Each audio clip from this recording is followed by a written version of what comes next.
La nature a inventé le vent. North Sails, le 3DI.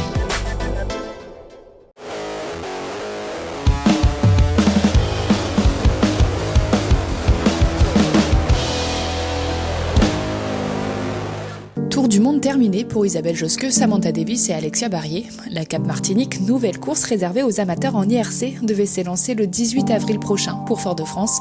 Pour cause de crise sanitaire, le départ sera donné de la Trinité-sur-Mer le dimanche 1er mai 2022. Le début de la Coupe de l'América décalé de quelques jours et on est allé rendre visite aux figaristes qui s'entraînent à Lorient-la-Base. C'est le programme de cet épisode 19 de la semaine voile du Télégramme. Contrainte à l'abandon à cause d'une avarie de quille alors qu'elle était dans le groupe de tête, Isabelle Josqueux s'était arrêtée à Salvador de Bahia pour réparer.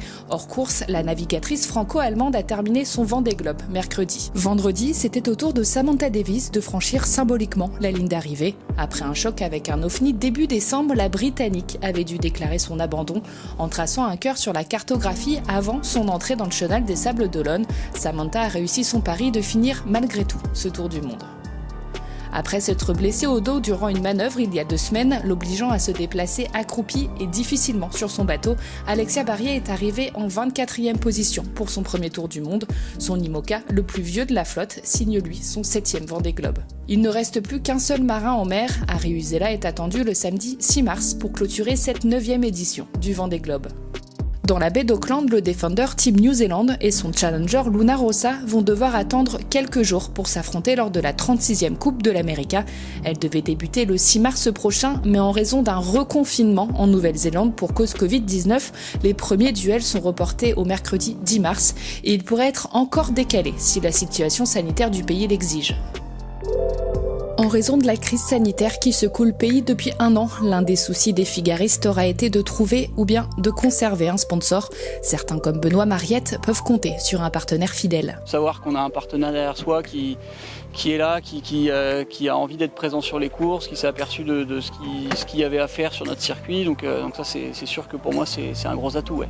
Pour d'autres, l'année 2021 est l'occasion d'un retour en Figaro. 10 ans après avoir participé à la Transat AG2R à laquelle elle finit à la 22e place avec Bertrand Castelnerac, Luce Molinier peut naviguer cette saison sous les couleurs du hub Bayos Sport. Premier objectif, reprendre ses marques sur les épreuves du circuit afin d'être prête pour la solitaire du Figaro. À plus long terme, elle espère représenter la France aux Jeux Olympiques de Paris 2024 en course au large avec Sébastien Marcet. Si cette épreuve olympique en double mixte n'est pas encore confirmée, le circuit Figaro est pour la skippeuse de Montpellier un bon moyen de s'entraîner. Alors après 10 ans, c'est sûr qu'il y a déjà un petit peu de boulot. Et puis oui, on passe un niveau. Moi je suis une ex-ministre, j'ai fait effectivement la H2R, mais on sent qu'il va falloir sortir les rames, le kite, quelque chose quoi.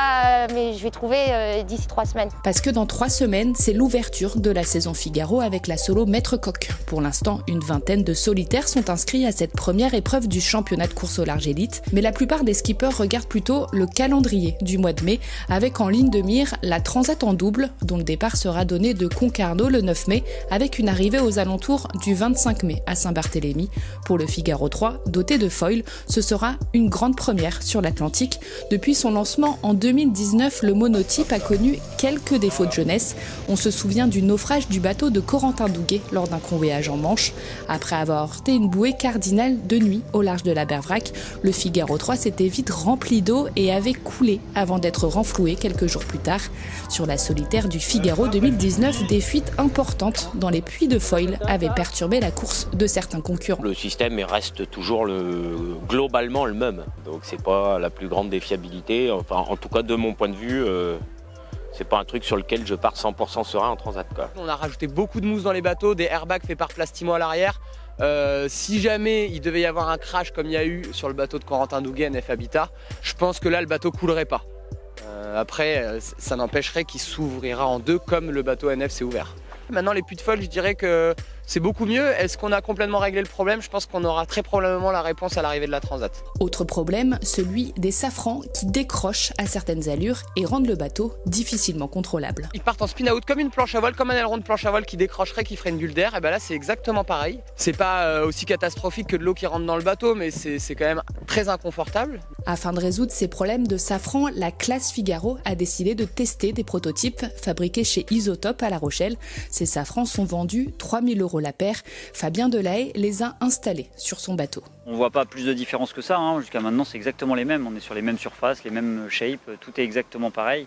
Si ce n'est que c'est plus raide, construit différemment, une autre technique de construction qui normalement nous permettent déjà de sortir des safrans strictement monotypes. Tout devrait tenir dans le temps sans avoir à les réparer chaque année, Premier rendez-vous donc de la saison Ficaro avec la solo Maître Coq du 19 au 28 mars au Sable d'Olonne. Vidéo, actu et résultats, tout est sur le site du Télégramme et sur l'application Planète Voile.